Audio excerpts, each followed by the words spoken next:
Yun,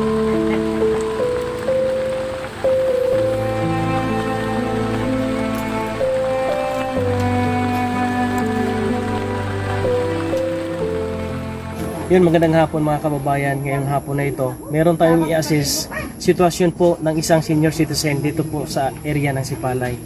Ang sitwasyon niya mga kababayan, lahat ay ginagawa na po ng kanyang pamilya, ang kanyang mga anak para po siya ay mailagay sa isang maayos. Ngunit po, nahirapan po ang kanyang mga anak kasi kinuha nila ito, babalik na lang po sa kanyang kinalagyan ngayon.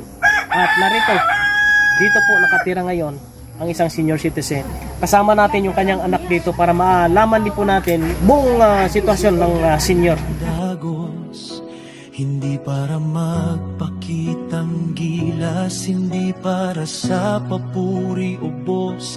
Dala niya'y malasakit, hindi script, hindi palabas, kundi pusong marunong makinig sa bigat ng bukas.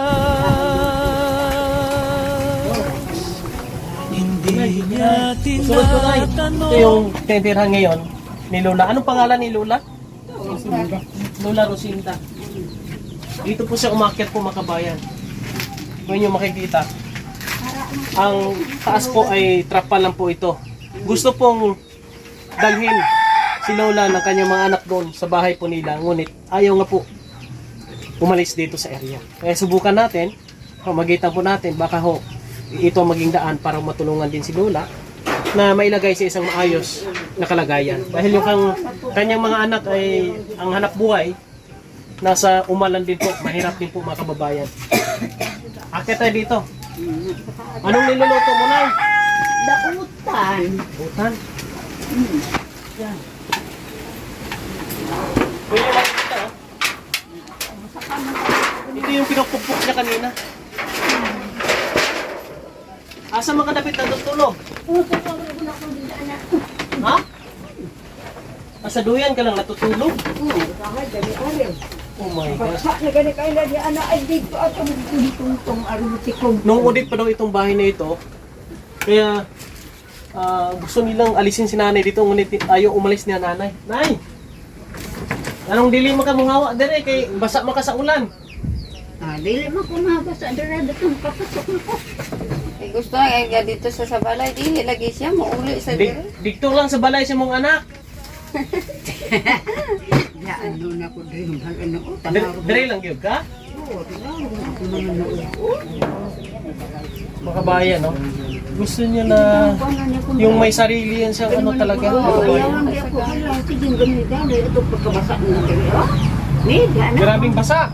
Oo, pati basa aso ginawa rin akong panana at to tungan gabi tungan ko. Mas maganda siguro, Nay, no, na palitin yung bahay niya, yung hindi siya mababasa. Kung saan ko naman ako ani. Pagtutulungan na lang natin kung anong magawa natin dito. Nay, kung ayuhon natin yung imong kuwan para di ka mabasa. Kaya mo man gani karon gani oh. Kasi ko kumud-kumud kaya ako tatong ihak pra ni oh. Ano man? Kaya mo ko sa mga nanda oh. Sa na nila oh. Wala benta na kay mo ana. Wala dito mo. Kuhan imong kalo kay gusto na ko makita nimo kagwapahon. Pila nang imong edad ron? Ano sobrang sinta. Cinta itos. 82. Kaya mo pang maglungag? Oo, basta ara na sa tugang. Na kay bugas. Na may pumugas. Daghang kag bugas. Mga tulog-ro nagantang mo duha. Dugay pa maubos. Bayan, no? In-assist natin ngayon yung sitwasyon ni nanay. Kung ano ang pwedeng may tulong natin dito, mga bayan, no? Si nanay naman po ay beneficiary din po ng senior citizen. May mga pension po sila. May pension po siya every 6 months, no? Every 6 months. Kaya wala namang problema kay nanay. Ayaw na lang talaga magpakuha dito, mga kabayan. Gusto niya dito. Ang problema ngayon, itong tinitirhan ni nanay, sira-sira na bahay. Ayaw niyang umalis talaga dito. Nay, kung sakali po, Nay, baka ubra ta gamay nga balay, gubo na to, Nay. Okay ran mo? Oo, eh. Para safety ka, safety. Ha, mula ni pag-uhawa ni Ano Mani na mo gani balay. galing ko lagot bil kong guno na gubong ko lang hinuon ni dahil lagot mo lagi ko. Ganong dili man nimo ipaguba si mong anak god. Sa man kay. Imong ko ano mo mga bata for mi trabaho. Hmm. Na. Kaya musuko magkakuno pagubon. Kasi nga Hindi makabayan. ini bala maayo lang diyan eh. Pero tanawa ning ila bilang sa saot ining lapidat ni tanawa kay mo ay nagguba na. Tangtamo na lang nanay. Kanina lang ubrahon na to oh. Kaniyo. Para di ka mabasa dire. Eh ang ako ang tangkuan ani, akay pan na lang unta na. Ha? Wala guba na na. Gabok na ba? Ibaon ka ni Ma. Gubuon na lang na diha. Mao na ni mo ho. Unya asa mo kuno abdi Sa ko. balay na po, usa ka. Usa balik sa... Ala oy. Dikto ka sa balay ni ng anak nimo. Wala mo naman yan. Dali ra lagi ni kay ano hun ta lang kaya nga makaano ka lang gid. Para di ka mabasa ba? Ito ami permi sa umama. Sige lang bala. Ano gikunog to amod sa trabaho. Ito isipa pala nimo balay gani. Basa man ka dire. Wala na iko anak eh basta makapasok lang ko na. Basta di talaga siya makuha di. Pasok lang ko lang ko na basta makapasok lang. Kaya ako tayong gusto ba ubrahan ako siya sa may kwarton man na siya sa balay. Dili lagi siya kay pagdulog na ko sa uma. Ning uli sa dire pag abot Gusto na ko niya na dali? sa dire. Edi gubuon na lang ni Lula. May kagulingan mo buta ko. Kulay kayo diyan na may atay mga katanaw lang gumagamit na. Ang rason niya po mga kabayan, meron naman daw siyang sarili. Ayaw niyang makikitira sa kanyang mga anak. Gusto niya sa kanya lang, yung sa sarili niya mismo. Ang problema naman dito po mga kabayan, yung bahay ni nanay, sira-sira. Eh gustong sirain ng anak ni nanay, ayaw din ni nanay. Ngayon, tingnan natin kung mayroong magawa yung mission po natin mga kabayan kasama ng ating mga kaibigan, mga sponsors natin. Matulungan natin si nanay. Ito kabalo. Nay, Huwag na ay masakas ato. Nay, kung ako ang mabulig sa imo, masugot ka. So may bulay mo. Gubuon na to ni imong balay. Sirain natin yung bahay mo. Depende ninyo. Kung may kaluoy mo. Kung may kaluoy mo na. Ninyo. Okay, sure na yan. So, payag ka? Basta manalabay ko butangan ako sa kong gamit. Okay lang di ko. Sa Basta balay na- gani usa na. Imong mga gamit, kuhaon muna na to. Ibutang dito sa balay sa imong anak. Ayoko na to ni, para di ka mabasa. O para madali ko. Walang tawa na oh. Hindi ninyo. Usa man niyo. Muna gani ako ng problemahan. Oh, sige ah. Basta sugot ka na ha. Basig mo bago na po nimong isip pagka balik na ako. Ako okay lang di ko. Basta ang balay lang gina ko. Naunsan na ni akong problema niya. Oh, sige, aayusin natin yung bahay mo. Gagawa ako ng paraan na kahit gamay lang na kubo. Malham po gamay lang. Saan wala na mga gamit ni. Ano po makaigo ka? Yung magkakasya ng gamit mo, kaigo po ka. Ba, bisag maginang nakadako. May kung gitara ko tao. Eh, ngani ka na ko ano, ngani oh. Kita ni utsuro man. Ay, okay, pag ganito oh. Ayusin na lang. Utso dosi Ate, lang no? ani. Nakakani Ubra na sentry ko. nga pag-uhanan. Aligi ka ni Dita. palibot. Ako na lang idea. Tanggalin na lang ni, tapos ayusin na natin to. Okay na ning ganito kalako. Okay na? Ganito kalako? Sige. Yan po mga kabayan. Nay, babalik ako dito ha. Sige, ang butay mo. Ang bot ninyo ay. Para matulungan si nanay maayos yung ano, yung kanyang tulugan na hindi sa mabasa. Lalo pag bumagyo, baka mamaya, ano pang mangyari sa kanya. Malanig akong pangamuyo gani. May lang ba og di lang usagin mo bolhot beginning kusog. Kung bubolhot gani ni kusog, anak ra bagya. Bongga gid ni. Oh, wasak ni mong balay nay. Ayaw na to ni. Oh, na tanawar na Sige. diya gitokhan ko na lang na kay kanang naa agoy ana antan. Okay. Na. Pagbalik na ko, gubo na to ni. Tanan-tanan, tapos i-install na to. Huwag mo sa Nga ang ikulang. kahoy, di inta mangita kahoy. Ako bahala. Basi ako bahala. Oh, tapos ikaw kawawa. Joke lang. Sige Lola. Ako'y kwarta. Unsa na nako ni? Uy, kay kwarta. Na. Unsa may palito nimo? Ana may ato ang ipapalit gani hindi gamay kape. Ah, kape, palit ka kape. Kape, papalit ng hindi ganito. Liko kayo Kabalo sa naman mga yung nito bunta. pera. Papalit ng hindi kape. Tao, bali o pila to ko na to. Pulo. Tapila man ko no. Ang bot Kamaw ka magunit og kwarta? Ang Kwarta? nga nang mga di man ta ka maamugunit. Sige oh. Ulite, Unya sama na. budget mo. Bakal ka kape.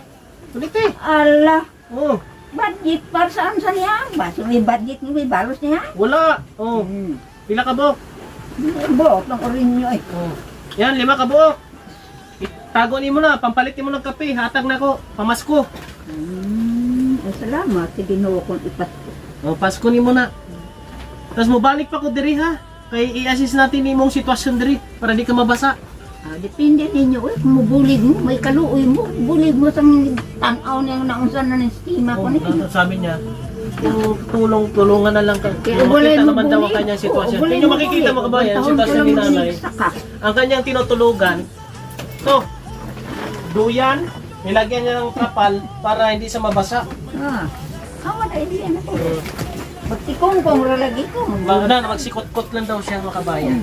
Mga kabayan, abangan niyo po yung update nito dahil ito yung assessment natin. Ay gagawa natin ng paraan. Magtulong-tulong kami dito kasama ng anak ni nanay para po mabigyan ng isang ayos na sitwasyon si nanay. Kita niyo po, pakita niyo po ang palibot ng bahay ni nanay. Kung makikita niyo po yan. Yan, trapa lang po yan hanggang doon sa kabila. Hanggang dito sa may likod po mga kabayan. At dito naman po sa area, yero na sira-sira. At dyan, bulok na dito, okay pa naman yung kahoy. Pwede pa itong may repair. Lola, Ha? huwag ka mag-alala. Kaya di man siya kauyon siya kwarto sa balay nga dako Nandito lang kayo, ako. mauli man siya. Bakit ayaw mo kasi doon sa bahay ng anak mo? Pwede lang ito. Basta naman ang tao mo ko ba? May ari di ako din. Luoy man tama. Yung ulit ka na, no? Di na kumukukot ng luto. Maikog man ito. Hindi dito Okay, kapangilot mo na siya. Kapangilot siya. Kay kaluoy man ko sistema niya ko. Sige, ganito na lang kasi hindi naman natin mapilit si nanay na Mari, manggod sila. tumira doon sa bahay ng kanyang anak. And then, ginawa nilang kwarto, ayaw talaga. Tayo na lang po ang gagawa ng ito, ayusin na natin to nay. Ano? Para importante kasi dito, di siya mabasa eh. Kasi once na mabagyo, awa talaga siya. Isagod ka naman ay kudri gabi na ginalingjing na ko maglilak na ko kay kung saan man ako dili man sa madala sa balay. Hindi mo siya madala. Uli man. Mga senior kasi ngayon, may mga sarili talaga silang gusto eh. Hirap pilitin yan, mga kabayan. Nay, pero meron kong makitindi ka lang. Tagalog? Pasabot ko sa kayo. Ang sabot, oh. Dili. Kanang kuan ba? Talagsang anong mga anak man kadiri sa kuan no? Ang ano? Naglay sa matilyo. Oh, mamartilyo man ka. Ano? Kung sa may mong ginadukdok. Kanay matilyo ang lansang. Lansang, gadukdok ko yung lansang. Mga kabayan, no, hanggang dito lang po muna. Yan ang update natin. Abangan nyo po sa next na pagbisita na kay nanay. I-assist natin ito. No, pag-usapan namin kung ano yung pwedeng gawin po mga kabayan. Ang nakikita ko dito, i-repair natin yung bahay ni nanay para po ay hindi babasa po mga kababayan. Thank you ha. At maraming salamat. God bless you.